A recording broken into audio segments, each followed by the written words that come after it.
Alumnos de primer año, ¿cómo están? Espero que bien. Muy buenos días, queridos estudiantes, bienvenidos al curso de Plan Lector. Les saluda la profesora Lourdes Urtecho Zamudio. El día de hoy vamos a desarrollar el tema la literatura con su ficha número 1. Ya todos la deben tener a la mano. Introducción. La palabra literaria es un derivado del término latino litera, que significa instrucción, saber relacionado con el arte de escribir y leer, o también gramática, alfabeto, instrucción, etc. Este fue hasta el siglo XVIII el contenido y el concepto de lo que significa literatura.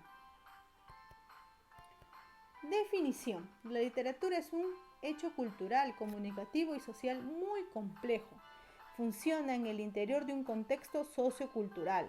También se hace presente en el proceso de la comunicación, notándose la coexistencia del autor, obra y receptor, que se relacionan entre sí dentro de un sistema comunicativo. Concluye más elementos, como puede observarse en el esquema. Aquí vamos a presentar el esquema, también lo tienen en su ficha. Como podrán ver, este es el esquema del proceso de comunicación, ¿cierto? Por el cual todos pasamos. En este caso, el emisor sería el autor o creadores, considerando de que estamos en el hecho de participando de la lectura de una obra literaria. El mensaje es el significado de la obra en sí.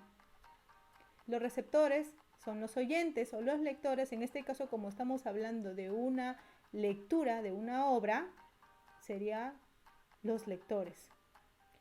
4. El contexto es el mundo representado, es decir, todo lo que la obra te está contando. La época, los acontecimientos, cómo, cuándo, dónde, todo eso implica el contexto. El código es la lengua o el idioma. El medio o canal es la escritura u oralidad. En este caso, como estamos hablando de la lectura de una obra, entonces estaremos diciendo que el medio o canal es la escritura.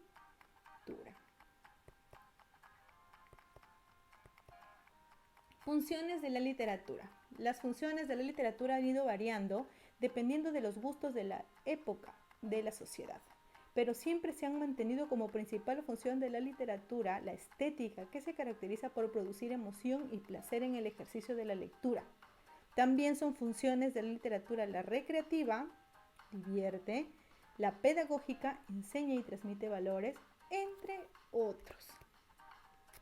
Entonces recordemos, las funciones de la literatura tiene 3 principales, porque en realidad tiene bastantes.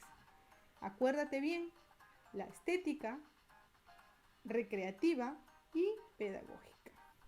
Mira esta imagen que se puede desprender de un libro. ¿Por qué la literatura tiene la función estética? ¿Por qué creen ustedes?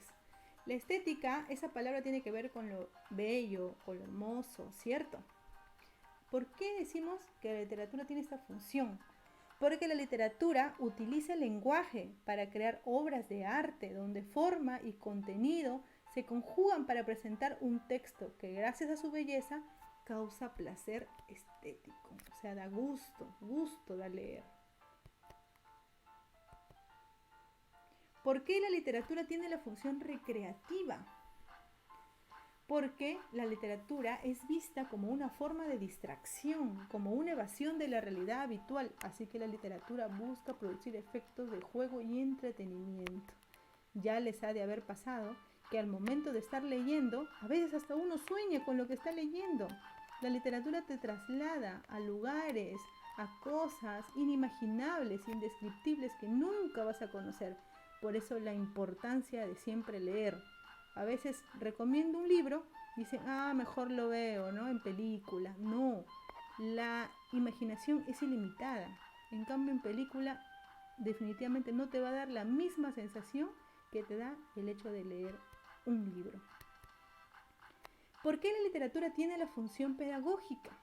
Porque la literatura nos educa. Gracias a ella podemos conocer lugares inimaginables, desconocidos e inexistentes. Además, podemos aprender de experiencias vividas gracias a sus creadores.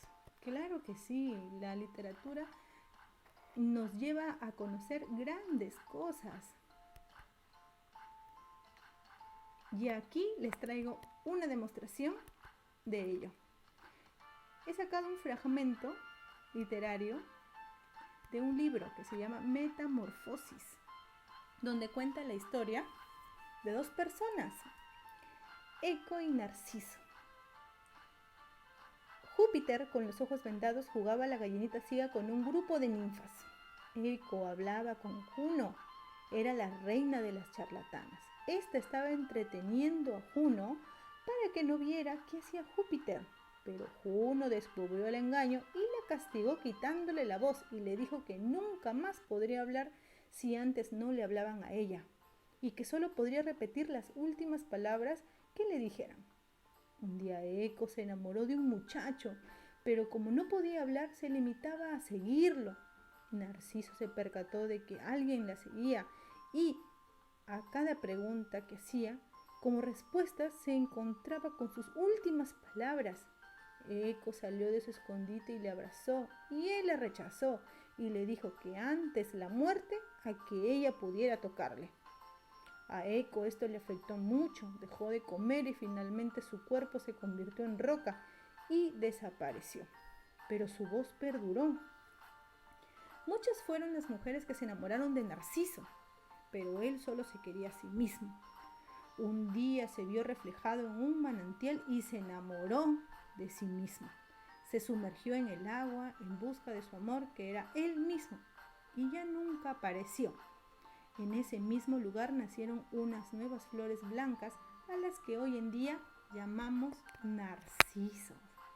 Si ustedes quieren saber qué pasó, qué sucedió antes, después, cómo termina, pueden leer, descarguen este libro, está en internet, se llama Metamorfosis, su autor es Pluvio Ovidio Nasón. ¿Ya? Es parte de la literatura romana. Aquí está, miren, como podemos ver la ninfa y ahí está Narciso. De ahí, de ese relato, sale el significado de la palabra narcisista, donde significa o describe una persona narcisista es una persona egoísta que solamente piensa en sí mismo, porque así era Narcisa, ¿cierto? Imagínense que se miró al agua, vio su reflejo y se enamoró de sí mismo. Y en busca de ello, ya sabemos cómo acabó, ¿cierto? Muere. Bueno, les invito a que hagan esa lectura. Y ahora sí, muchas gracias por su atención. Vamos a desarrollar la ficha.